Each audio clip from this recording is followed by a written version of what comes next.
Well, welcome to the latest edition of TV on the Net. I'm your host, Tom Vartanian. Today's show brought to you by Amerique Credit Union, for every day, for everything, located next to Little Caesars at 3944 Route 281 in Cortland, by Right Angle Creek Farm and Marathon, all natural, pasture-raised Angus beef from our farm to your table.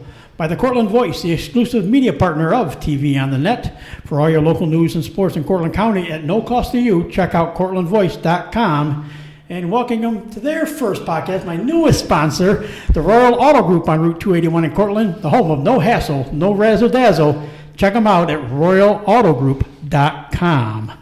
So, yeah, we've done coaches, we've done athletes, we've done some former athletes, we've done different things, and I just kind of had a brainstorm. I said, this I think would be fun to talk to somebody that has to deal with the protocols more than an athletic director, more than a player, even probably, or a coach. But what has it been like for an athletic trainer in the age of COVID? So joining me today is Elyse Moran. She's the one of the training staff people for the Homer School District. I was gonna say originally Homer football, but no, she's kind of here for a little bit of everything.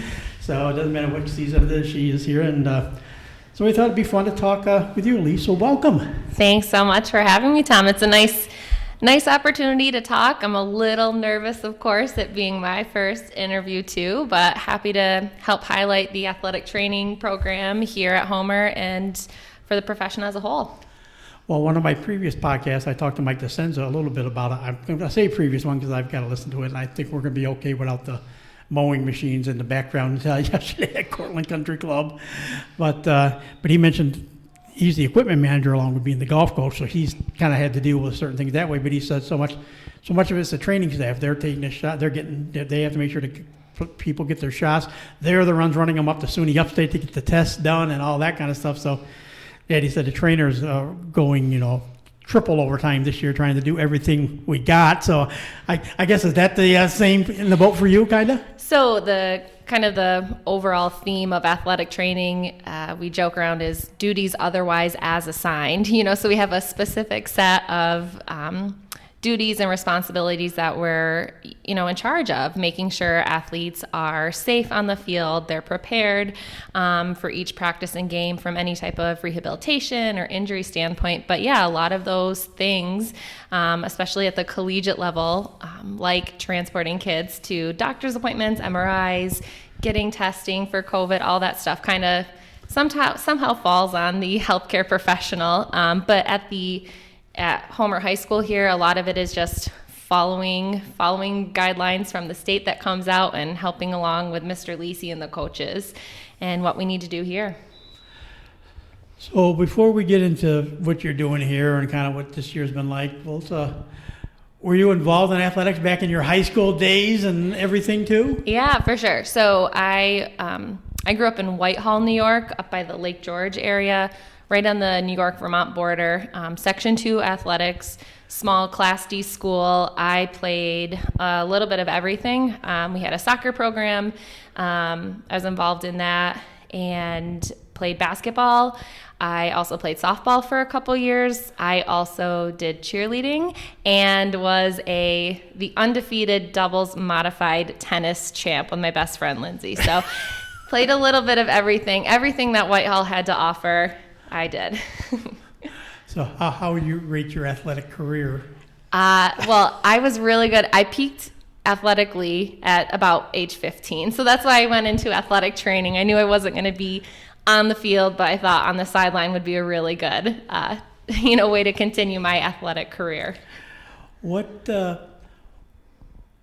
was, like you kind of hinted at it, but what really made you say, yeah, I kind of want to get on the athletic trainer side of things? What was really the reasoning for making that decision? Sure. So when I was in summer going into the 9th grade, I was at a Siena basketball camp and I jammed my finger pretty bad, and I was banged up and couldn't really pass the ball catch. So the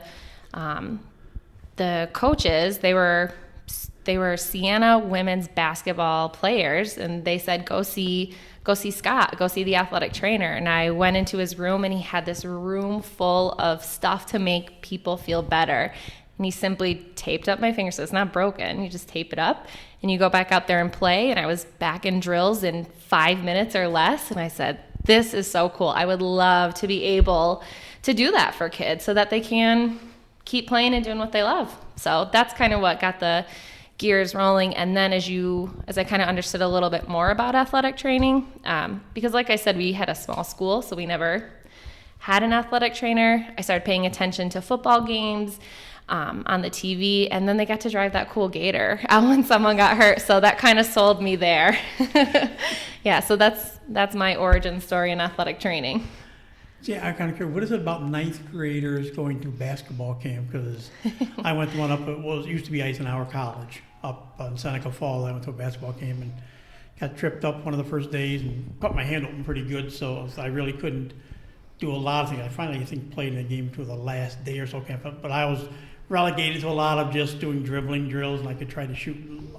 Worked on my left hand more, so it was my shooting hand and right hand that I cut open. And so I don't know, freshman and going to basketball camp. I guess it hasn't worked for us, I guess. I think maybe it's you're kind of going up to the next level, maybe that JV level, and bigger kids around, and you're kind of a smaller fish in that bigger varsity JV level pond. So where, from high school, where did you go to college and, get your, work on what you're doing? Yeah, so I went to Ithaca College. I graduated high school in 2007, started at Ithaca College in the fall of 2007. They have a great athletic training program there. And throughout that 4-year undergrad program, I got to work with, in the training room there, in the athletic training room. Every week we had a different hour that we were set to kind of take care of anyone that came in the athletic training room. And then I also had the privilege to work with the men's lacrosse team, the outdoor track team for a semester, and the men's basketball team my senior year. So that program there, the professors there, they do a really good job at kind of showing how to balance work and life. And as I was there, I kind of said, this is really what I want to do. I love working with athletes. I love anatomy and all that goes with athletic training. And I also was able to see a healthy relationship with job and work-life balance that my professors, demonstrated. So it fit the profession. It was a good fit. I know people go to medical school and all that kind of stuff, and you got to get a license. You got medical school's quite a bit more time, but was there anything special like that? Did you have to actually go out and then once you graduated, get a license to become, a trainer like this? Yeah. So it's so right now it's timely that you bring this up. Just earlier this week, Spectrum News did a piece on how New York State, it's lobby week right now for athletic trainers in New York State, and we're trying to update our state practice guidelines, so that is required for anyone to work in New York State to have a New York State licensure. So right now, there's the wording that has not been updated since 1992. There's a loophole in there that anyone who goes through a certain type of curriculum or takes classes at a college can work as a certified athletic trainer and doesn't require licensure. So to get back to your question, what do you have to do in New York State? You have to have taken classes from a accredited athletic training program through a college. We have an accrediting body that makes sure all the curriculum is up to par and so forth. And then you have to take a national certification exam from the Board of Certification, or the BOC, and you have to maintain in good standings with the BOC. So that means having 50 hours of continuing education reported to them every 2 years so that you're up to speed on the most best practices for athletic training. And then you have to be in good standing with the BOC in order to hold a license in New York State. So it's not just a one and done, you went to college, graduated in 2011, and you can still be out here on the sidelines. You got to keep up to date with all the ever-changing medical field. And I know before some of the training for you, they were are you affiliated with one of the hospitals, like you're here in Cortland or, Cuba Medical Center Yeah, over in Ithaca? that's exactly right, Tom. So I work for Cayuga Medical Center, and Homer High School has a contract for athletic training services through Cayuga Medical Center. So a typical day, for example, is in the mornings I work alongside 3 doctors in Ithaca as a physician extender. We see patients in the office, take their blood pressure, height, weight, get a medical history on them.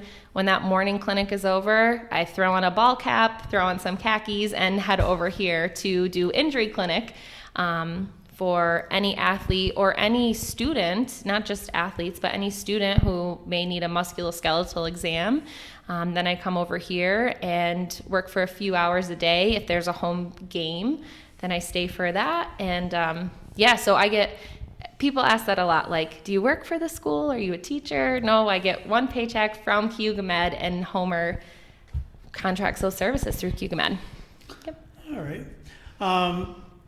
So back in college, when you were finally, doing, starting, you and of course working, like you said, starting to be on the sidelines, like the men's lacrosse and the basketball programs like that.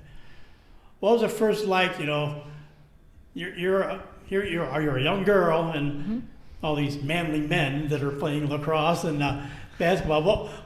What was the reception like with them? Well, it goes back to the culture and the professors there. They really, the head athletic trainer for the men's basketball team was Courtney Gray, and she had been with them for a number of years. And they respect her as a female in the profession. So there's a lot of women that have paved the way, but she really set a good tone that, like, we are the authority when it comes to sports medicine and keeping people safe. And there was a lot of respect there, and I really look up to her as a mentor in that regard.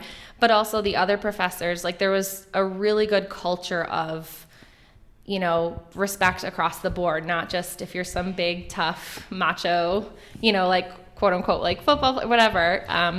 It was a really good environment, and I learned a lot. And that's carried over into my career, not just here, but at other schools I worked at before, coming to Homer. So what was the most interesting, with HIPAA laws and stuff, we don't need names, we don't need lots of, but what were some of the more interesting you saw, as far as like basketball and college lacrosse, stuff like that? Yeah, so the injury that comes to mind was my senior year. I was covering a home basketball game, and our guy kind of went down, fast break, kind of went down in a pile with a couple other players, and he came up running. He said, "Elyse, I broke my finger. And I thought, you didn't break your finger. Come on, like, suck it up. Let's see. And he pulled his hand away, and it was going in all different types of direction. I said, all right, if somebody says I broke my finger, I need to remember that they're probably not lying. So that was like one of the first moments where I said, maybe I don't know everything. Maybe some people, you got to listen to your patients. So that was a good one. And then lacrosse, it wasn't so much an on-field injury, but one of our top offensive players, he had a really, really bad ankle sprain that he had, it occurred off-site.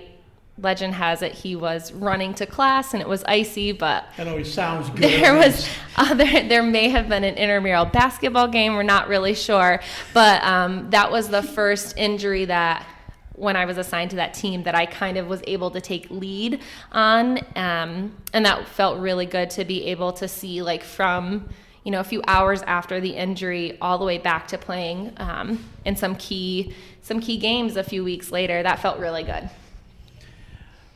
Like you said, you're now, as we said, I've gotten to know you because you've been here with Homer for the past few years and everything.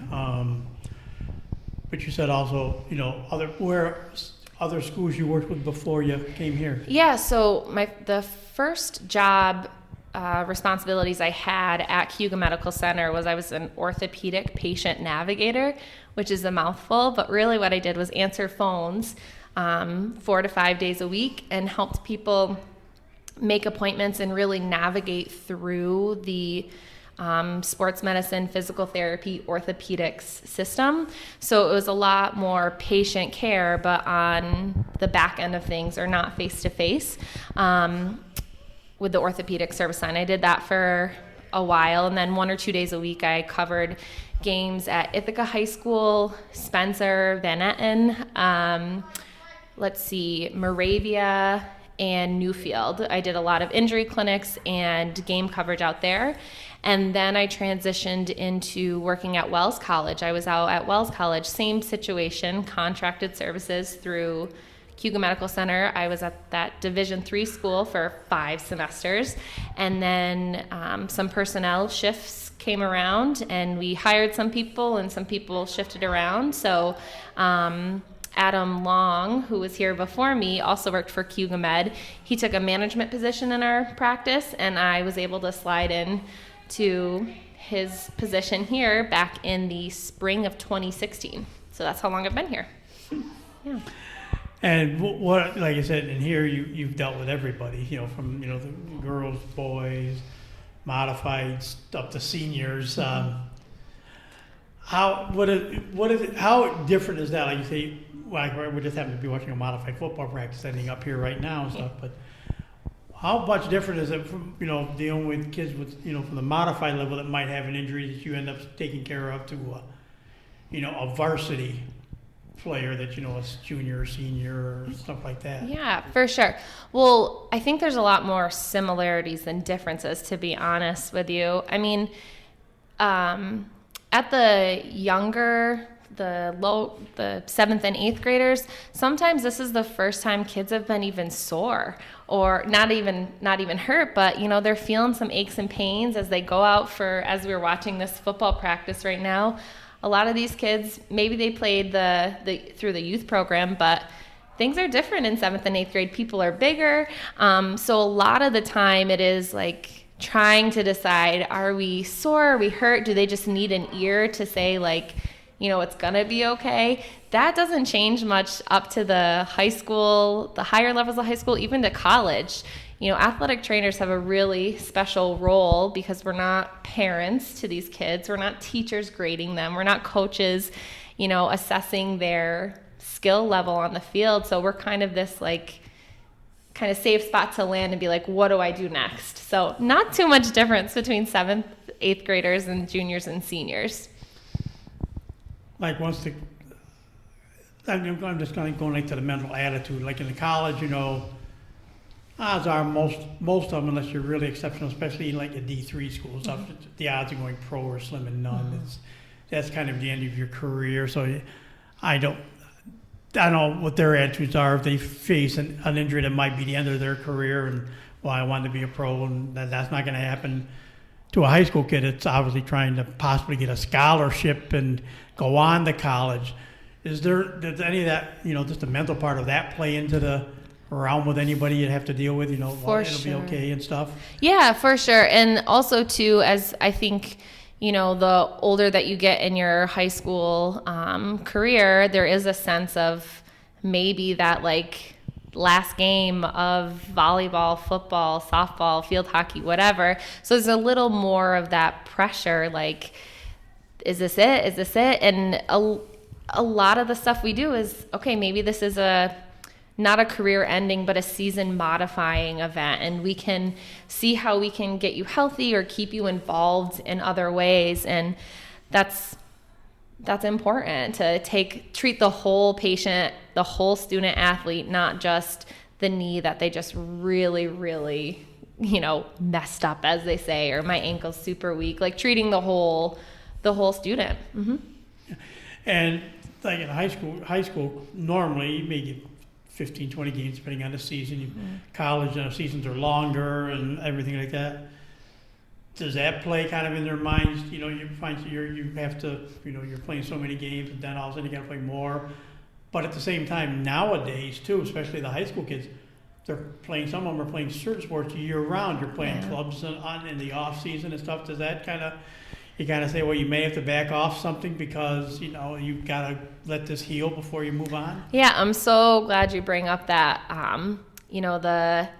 the multi-sport athlete versus the single sport expert. There's a lot of evidence that shows that kids who play multi-sports throughout the year, they're the ones that make it to that elite level. The NBAs, the NFLs, the WNBA, the lacrosses, those athletes, they didn't specialize in a sport. So it is really important to bring up that piece to kids and parents, but it's hard. I get it. You want your kid to be the best, and so you go to these tournaments and all that. And I'm not knocking that by any means, but I think it's really important to diversify. So in the off season, going out and go to track, stay in shape, learn good mechanics, learn good weightlifting, because that's something that you're going to do at the college level and the pro level. Our track program is really great here.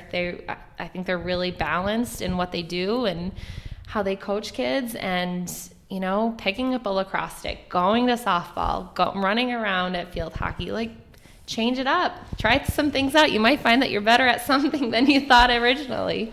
Yeah. I'm pretty sure it was Mike Ertz that told me, the director of athletics at SUNY Cortland. I think he's the one that told me this. We talked one day, and he said, I'm guilty because I think his son's a real good baseball player.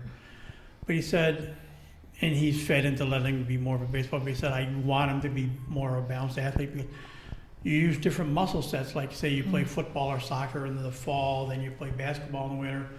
And then especially if you're a pitcher in baseball, and if you overuse the arm, especially a young kid, and are doing something other than trying to pitch all year round and do stuff, the arm's not meant to do that. And so your career might be a little shorter, huh? It can explain a lot of these, Tommy Johns and all the sorts of things with high school kids because they're overusing the arm. So you get to rest certain muscles and use different sets of muscles. Is that really a thing that's very good and holds water? That it does. It sure does. Yeah. And again, I don't mean to pick on people who do all the travel stuff all year round, but just know that there's other options, and it's likely going to elevate your game in that all year round play. Yeah, for sure. You're on to something there, Tom. It's just something Mike brought up to me. I think it was Mike. I said, did that, and I just had never really heard something like that. It was really but when you listen to it, it makes sense. Yep.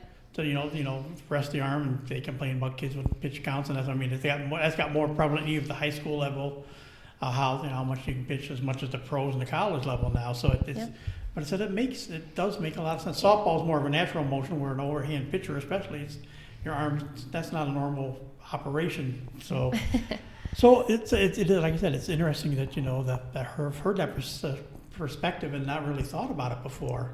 Yep. So what are some of the more unique things you've seen so far working with Homer athletes? Like we said, you see a little bit of everybody. And of course, back before I retired, I was covering all sports, and you hear that this person's got this, or you're dinged up for this and that, different things. But what are some of the more unique things and things you do? I think a good example, I'll throw it out there, is Andrew Van Patten. He had a great, and he's kind of like Dustin Morris, he had a great he had a good sophomore year, even up on roster varsity already. Both went through injury-plagued junior years, and of course Dustin came back with, torn meniscuses, I believe, in both knees his senior year, and rushed for 2,000 yards, and just played through everything and did what he did. Now this year, unfortunately, Andrew only got 3 games. The football season is come and gone already. But he came in healthier than ever and played both sides of the ball again, and probably played his best ball in this short amount of time. It's that, to get guys like that do that. How do you approach working with guys like that? To keep them going and keeping them on the field, and like I said, Andrew's case made him even better than he had been at the time. Yeah, so I think it really goes back to treating the patient as a whole, not just the meniscus or the knee that's bothering you. Before I got here, the spring of 2016, when I got here, Adam had finished working with a kid who had torn his ACL. that I think that football previously, and this athlete worked with Dave Boylan in his practice as well, to get strong and get back. And we worked on a lot of confidence building stuff. This kid didn't have new cleats, and he was worried about going back out there for football in the same cleats. And he said, I don't know, I don't feel good. The juju's off. And I was like, they're just cleats, man. They're just cleats, but if that's something they're not comfortable with, then guess what? Throw on a pair of sneakers for practice until mom can get you a new pair down here, something like that. It's treating the whole patient and listening to more, because that working with Dave and working with Adam, he was functional, he was strong, he was ready to go, but it's that confidence and those other things. So I know I keep going back to it, but treating the whole patient and really hearing them and saying, what is it how can we get you better? Because your knee is so great. How do we get you better? How do we get you confident to do your best? You mentioned another guy who's been around the football program every year I was here too, Dave Boylan. And I know a lot of people think, well, doesn't the athletic trainer take care of all the therapies and all the things you do? And I said I really don't know, so I guess probably you do to some degree for them. But you got like Dave, who specializes in rehab work. So is it where you take part of what has to be done, and he's the one that really oversees other parts of it and just kind of coordinate? That's a great question, and we have a unique relationship here at Homer and at Cortland High School too, with Dave being in the community. So specifically for the Homer program, Dave and I work very closely because I'm in charge of essentially a few hundred athletes, potentially every day, with students that might get hurt in PE class, and also student athletes that are out here on a team or in off-season training. It'd be really hard for me as one person here from 2 o'clock until 5 o'clock at night to take care of all the people that need stuff. So it's a nice adjunct. We work well together to have more formal PT a couple times a week in a clinic or once a week in a clinic, and then me helping guide through that. Yeah. And she could actually say, here's what the person needs to do. And yeah, he may see him twice a week or something like that, but it's also, you're the guy, you see him every day, and just kind of reinforce at times some of what he's saying that will help this person get better or stay healthy or whatever. Yep, and then being in contact. So it's not just Dave. So there's Aaron Heyer, who has a practice right here in Homer. Cuga Med has a clinic over at Convenient Care as well. And it's really nice to be able to say, I want to be here for you, but I can't be here for you all the time every day because I have 30 kids in a basketball practice right now that I have to keep eyes on during a game. So it's a really nice balance to be able, these student athletes have, a PT and an AT that they can work with. And not, like I said, my high school, I didn't know what an athletic trainer was. So this is a really special place that is able to offer that. Like I say, I'm old school. I graduated in the mid-'70s, and there was no such thing as an athletic trainer. The coaches were the one that had to try to make sure if things didn't work out, you either went to the hospital or you went to the family doctor to find out. I went through that. I hurt my knee my sophomore year, and my mom used to be a school nurse, so she was just paranoid about me playing sports anyways, and she took me to one specialist, and he said, oh yeah, I don't, he's, actually it was more like one of their family friend doctors.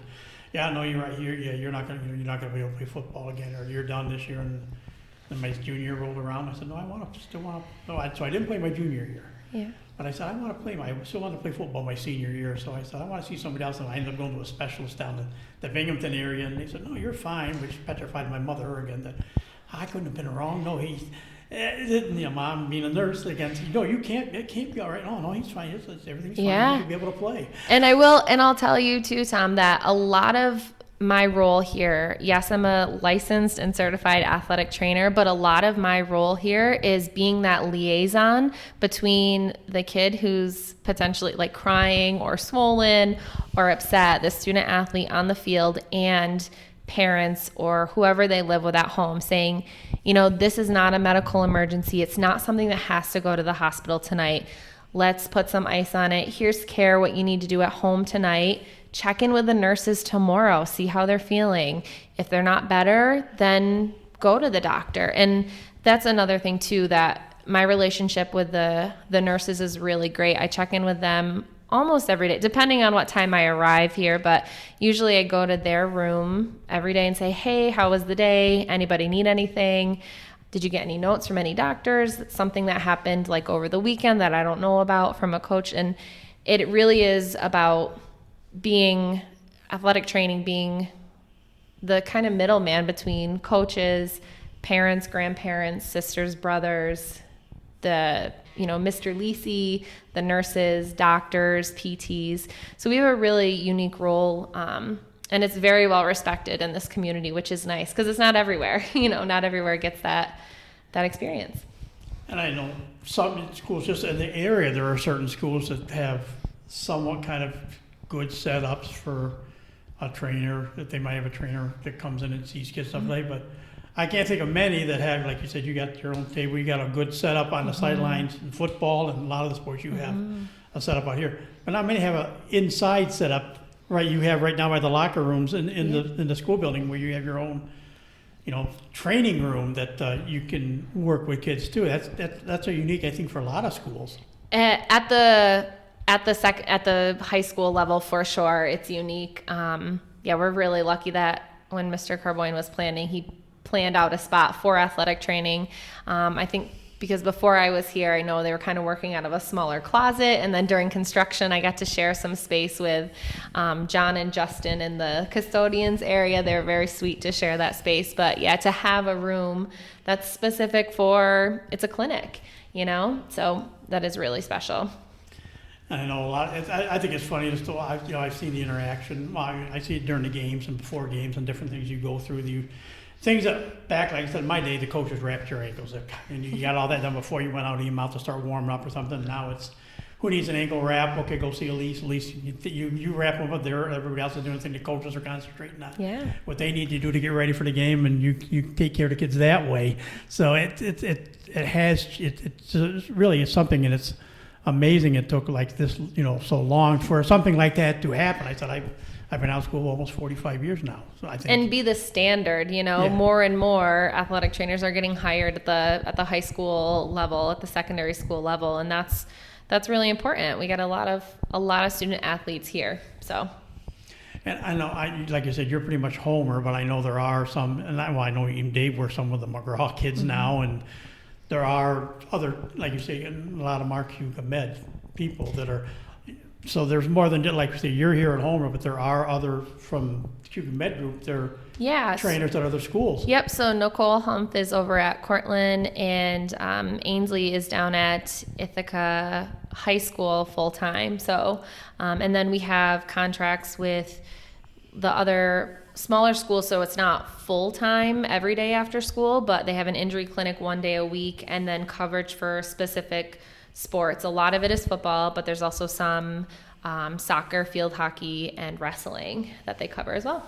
Yeah, so it's kind of like a la carte, pick your own, what services do you need, what does the school board, what can they afford, all of that. So we work with there's no two contracts that are exactly the same. Yeah. And of course, everybody equates football as the most dangerous sport, where all your injuries are. You got different things, but you watch a lacrosse game, you watch some soccer games, and there's sometimes it's weird with the head injuries, especially in soccer. But there's these other sports, maybe they're not quite as well. Lacrosse is more high contact than even soccer is, and everybody's scared more of football. We're going to have all these injuries in football, so we don't want you to play football. But you can almost see just as many injuries in soccer or some other sports. Just that you different injuries, just different injuries. I agree with that. Soccer, there's a lot of concussions that can happen in there as well, and I'll get on my soapbox just a little bit here, but just for all parents, athletes, helmets do not prevent concussions. They prevent skull fractures. That's why we wear helmets. So just thinking that because if you play boys or girls lacrosse or football with a helmet on and you're still running into people, that's not a guarantee that you're not going to have a concussion. You're not protected. I'll throw the age-old question then at you, just because it's a fun one. You always Oh, like to boy, hear. yeah. You like to hear people's response. We talk lacrosse. Boys lacrosse, of course, they got the shoulder pads, they got the helmet, and the deep pocket sticks, so you can kind of do a few more things, a little more physical. The girls, it's a narrower pocket. They kind of more or less wear a mask, and you breathe on somebody, there's a flag. A lot of people saying, why don't they let the girls play? Give them shoulder pads, helmets, and let them go out there and do the thing. You're not going to be happy with my answer. Mm-hmm. I really don't have that answer. Right now, it's a different game. It's a completely different game. The rules are different. The nature, the speed of the game is different. I don't know. I don't know.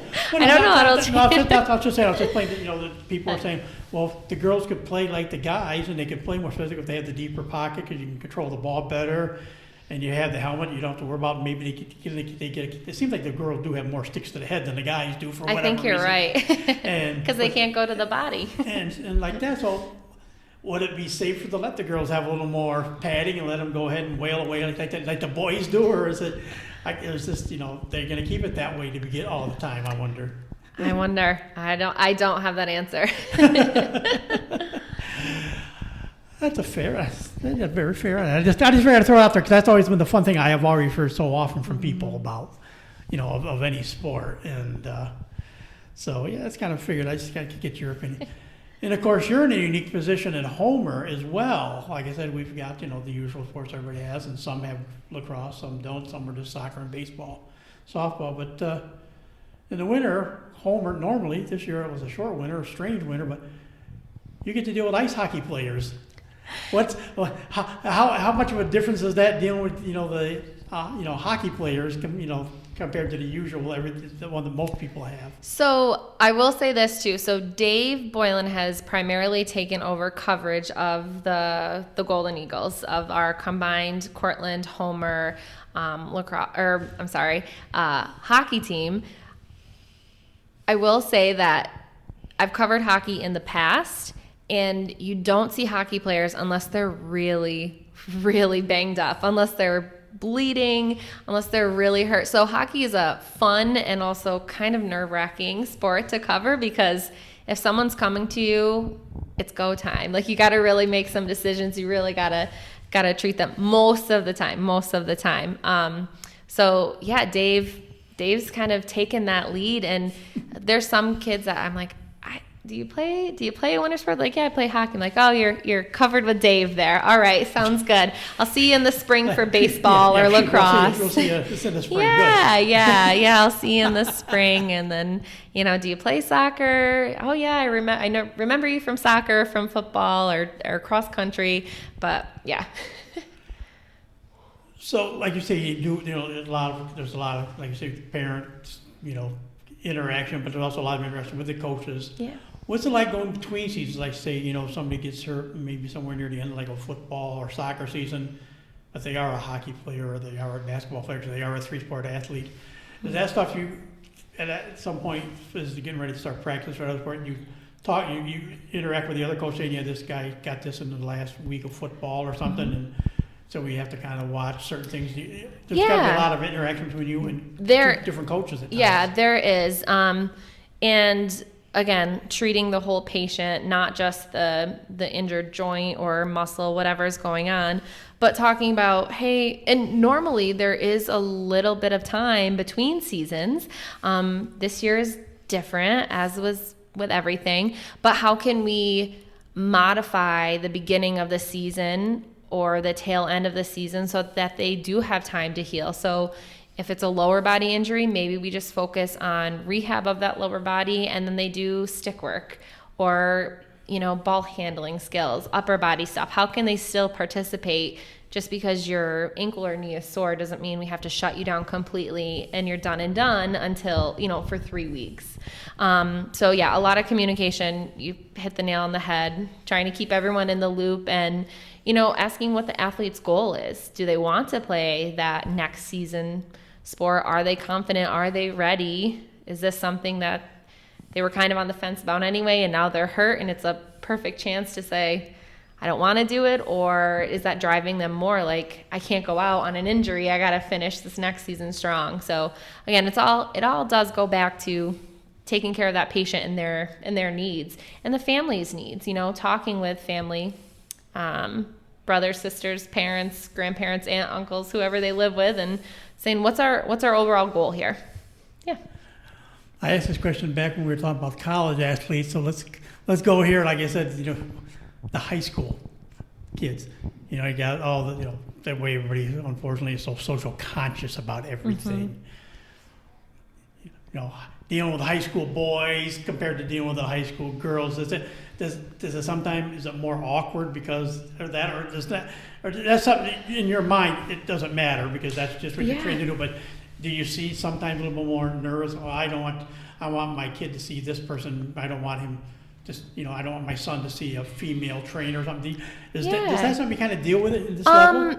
Not so, in my experience, not so much. I can see where that might be a concern to some people, but also I'm very open and saying, like, listen, this is my job here, is to help you understand what's going on, help you make a decision.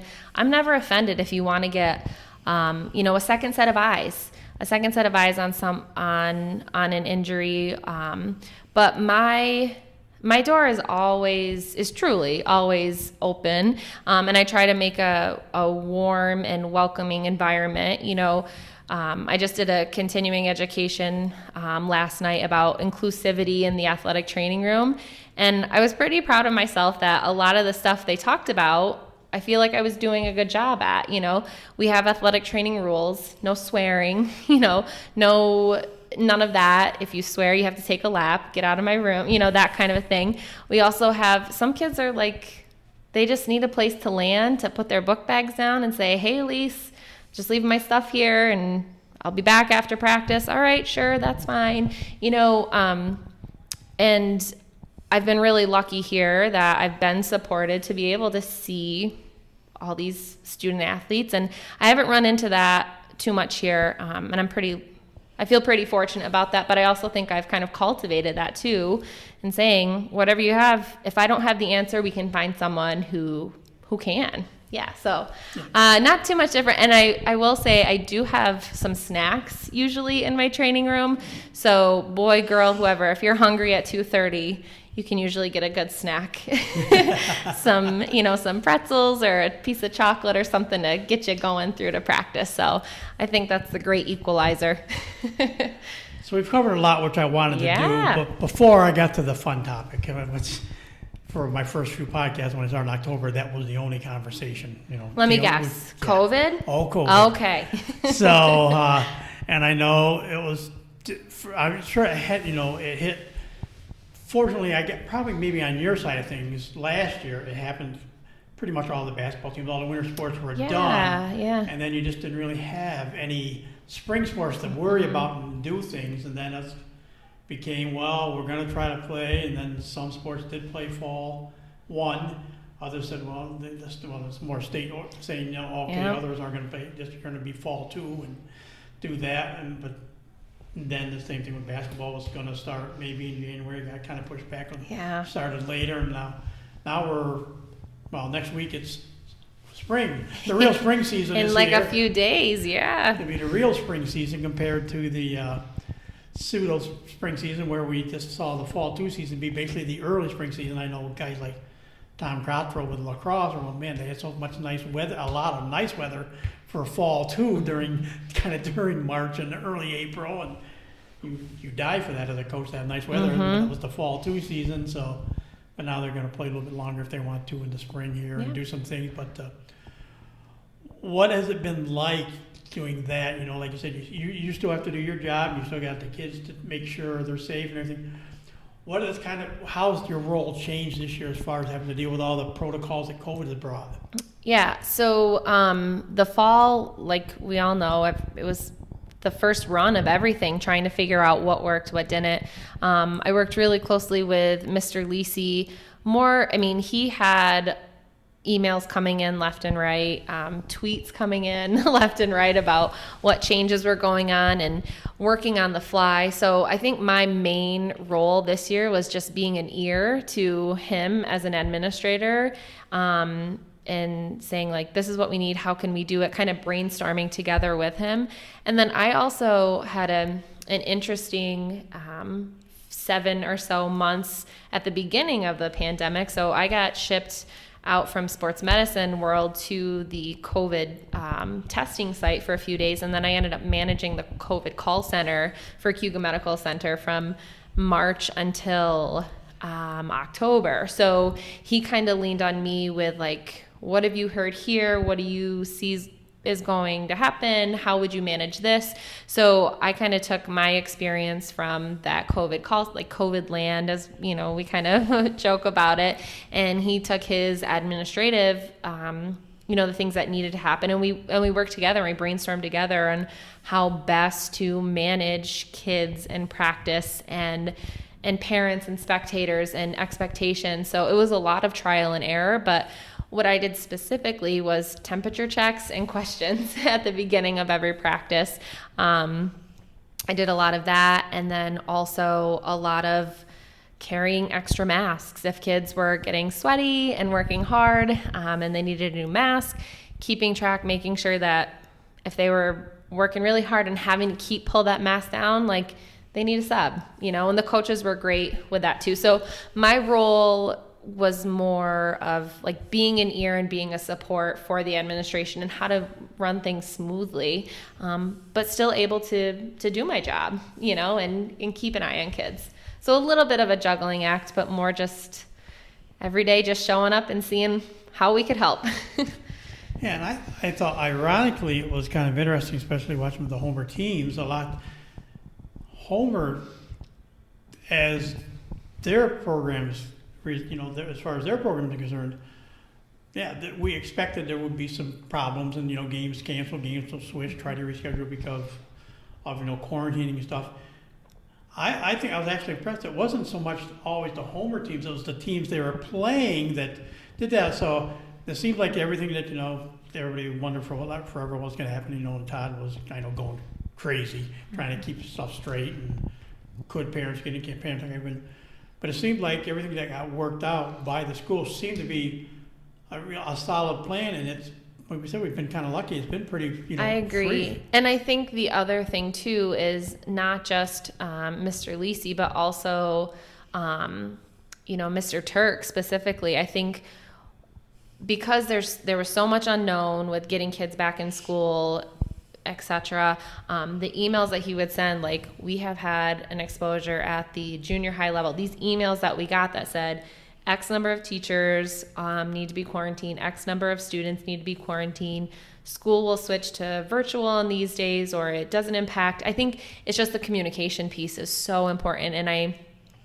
And again, I know some people, not just athletic trainers, but teachers in other school districts, back in Section 2, some of those schools, friends that work in other districts, that communication wasn't necessarily there. And there was a lot of panic and concern and question and anger and why is this happening and what's going on, what's going to happen. And I just think the Homer School District did a really, really fine job of keeping people informed as best they could. I think that goes a long way, dealing with so much uncertainty, expressing what you do know, it means a lot. I was going to just confine this to football, but in reality, it really, even when the winter season kicked around, the biggest concern for coaches was kids being in shape. There were some kids that worked out on their own. They had routines. Some of them just worked out at home or tried to do something. Did you see anything more as far as a trainer, for at least through these first 2 seasons that we've had here, all crammed into a 3-month window basically, but any more injuries, just like even muscle strains or weird stuff, any more injuries from kids that weren't quite in shape, so if they had been playing year round? Yeah, definitely. Definitely some preventable things that if the students had taken a little more initiative. It's hard though. it's really hard to stay motivated when you're not seeing your friends and you're working out on your own. But yeah, a few strains, bumps, bruises that I think probably could have been prevented a little bit if we had the time, not even so much the work ethic, because there is really, football especially, we used to have, for our preseason, you have 2-a-days, so you have time to recover, you have time to learn, you have time to adjust, and you just didn't get that, so it's different. And I will say that at the beginning, when they said we're going to do fall 2 for sure for football, I thought, what in the world are we doing? Like, this doesn't seem safe. But then, after that Cortland, the home court jug game a few days ago, Coach Whidden said it best. He said basically the same thing I did. He's like, I thought this was nuts that we were going to do this. But he said, I'm so glad we were able to do this, because now we can look back at our grandkids and say, we were the team, the pandemic team of 2021 that went 3-0 in a season, and we were able to do all these great things. So, he's right, but it really is just a big adjustment. I hope we never have to do it again. and yeah, like I said, basketball season, it's a little different training, but I know their coaches were concerned the kids haven't had as many weeks of training, but yeah, we said basically football had a 2-week window, which is normally, if you count 3 weeks in a scrimmage and then 4 weeks for your first league game, you had 12 practices. It was wild. At half. So it's Yep. so as many kids. I mean, I said the fun part was, even though there was an indoor track season, they had more indoor track kids than ever, because kids that weren't playing basketball or wrestling on a team or wrestling that didn't have really a meet all season, but got to kind of wrestle. 18 kids from the football team that were on the indoor track team, and just for conditioning purposes, and they did stuff. I think it was like I said, I think it's surprising at how much got accomplished in a bizarre time. I agree. I guess I'll say this: I didn't think it would go as successfully as it did in our little universe here at Homer. So hats off to the coaching staff and to, the kids too, being mentally tough to be able to do it. It went a lot better than I thought it did. It was a stressful few weeks, but. Yeah. Well, I know the biggest thing too, and I don't know how much you had to deal with it. How much did you have, like, with timeouts or with guys coming on break, they could come off and take their mask off if they stayed away from everybody else? How was that an issue that you had to really kind of, as it more, because the coaches were still trying to coach it, kind of like hone in it? You had to keep an eye on, say, well, remember you got to have your mask, or if you're over here, go over here and take it off. Yeah, I think that kids are resilient, and they've been doing this for almost a full year now, because whenever masks were mandated, and I was just working with an athlete earlier today, and I'm vaccinated. She was on the training table. I was over 6 feet away. I said, if you want to take your mask down to do your breathing exercises for this specific, exercise that you're doing, you can. She said, do I have to? I said, no, you don't. But if you're focusing on your breath and it's distracting, she's like, it's fine. So that's just an example of how much we can adapt. And on the sidelines for the games, it really wasn't an issue. People figured it out. How about what you said, like we said, we're just, days away from the start of the spring season. I mean, I think they're going to get, their preseason is going to be even shorter, but they're going to, some sports are going to try to do sectionals, and that'll end a little bit quicker or something, but they can still, even sectionals can almost be the week before what was going to be Regents Week now, because of the fact that, there aren't Regencies anyway, so they can get maybe some more games in that they normally wouldn't and do things. Do you anticipate any weird stuff happening, or do you think so many of these kids are so used to it now from the winter and fall season that everything's outdoors again, and the spring season could be quote unquote as normal as we can expect still with a COVID period? So 2 things come to mind. The first one I'm thinking of like shin pain from our volleyball girls who are been inside on a hard court going into playing lacrosse or softball on grass or on a dirt infield. We might see a little bit higher of shin pain, but we usually always see shin pain at the beginning of season anyway. So that's a one negative I foresee might be happening, a little more of that, changing surfaces and the more running versus like jumping. But one thing I am interested to see is I think baseball and softball are going to have an awesome season because they're not starting so early and having to practice so much in the gym. Like the fields are ready for them. You know, we had a little bit of rain yesterday and today, but I think softball and baseball are going to have a great year because we're not going to have as potentially snow or rain or field condition delays. They might be able to not have to play 3 double headers in a week to get a season in. So I'm excited for them this year. I think that's a silver lining. My fingers are crossed. Well, I joke back to Coach Cottrell in lacrosse. There might not be too many games where they're playing in 34-degree weather at night to get a lacrosse game because it's the last week of March or the first week of April. It'll be a little bit deeper into the season already. And lacrosse, one of those sports you get hit with a lacrosse ball anytime it hurts, but if it's 30 degrees and you're getting hit by it, it's even with the rain worse. Sideways. Yeah, we're definitely more sunscreen than snow pants for this year. I'm excited about that. And then, like we said, will next year be totally perfect? Who knows? Yeah.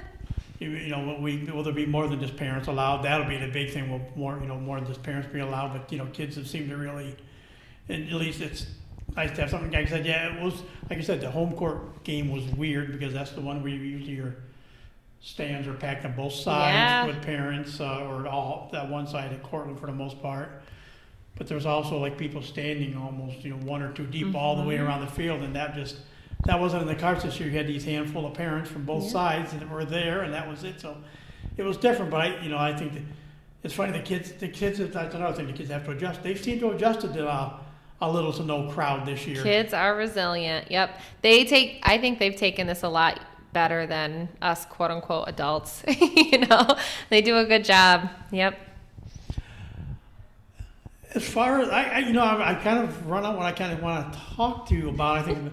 I don't know. I know it's funny when Mike talked and said we were going to do this. I said, can I bring my friend over from Cortland? We have somebody else, but I think you held your own pretty good today. Thanks, Tom. Thanks a lot. I have the gift of gab. Yes.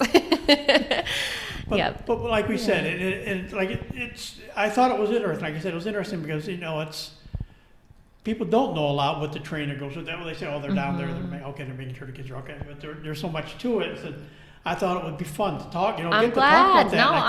I'm so glad. And like I said, I know I brag a lot about Homer, but this school district does an awesome job. And I say, I live like 35 minutes away from here. I live in Brooktondale outside of Ithaca. People say, wow, you drive here every day? And it truly is my favorite part of my day besides waking up is coming to Homer and getting to work with these student athletes in this district, with the coaches, with the administration. I'm really supported here, and it's a really great, great opportunity to be part of the community. I really appreciate it. Well, it's funny. When I started, actually, as far as at the newspaper, I lived in Brooktondale. I lived down on Connington Road, but it was considered Brooktondale, out in the middle of nowhere between Hill and Dale. Hill and Dale to get here. That's right. So that's not used to that. And of course, I spent years at Trumansburg in the radio and up and down all over the hills too. So I can appreciate that drive because it's been done before. But it's good. Thanks, Tom. So you're over your nerves too. You seem to you got over your nerves and everything, and Sure did. Feeling great. Yep. Okay, that'll do it for this edition of TV on the Net. Today's show brought to you by AmeriCube Credit Union, for every day, for everything. Located next to Little Caesars at 3944 Route 281 in Cortland. By Right Angle Creek Farm and Marathon, all natural, pasture-raised Angus beef from our farm to your table. By the Cortland Voice, the exclusive media partner of TV on the Net, for all your local news and sports in Cortland County at no cost to you. Check out CortlandVoice.com. And again, by our newest sponsor, they joined us today. This is their first foyer into the podcast community this year, and we welcome them to Royal Auto Group on Route 281 in Cortland, the home of no hassle, no razzle dazzle. I can't sound like Joe Reagan or Jeremy Bushy, but it's there. So check them out at royalautogroup.com. So for my guest Elyse Moran and yours truly Tom Vartanian, thank you for listening. Stay safe, and we'll talk to you again soon.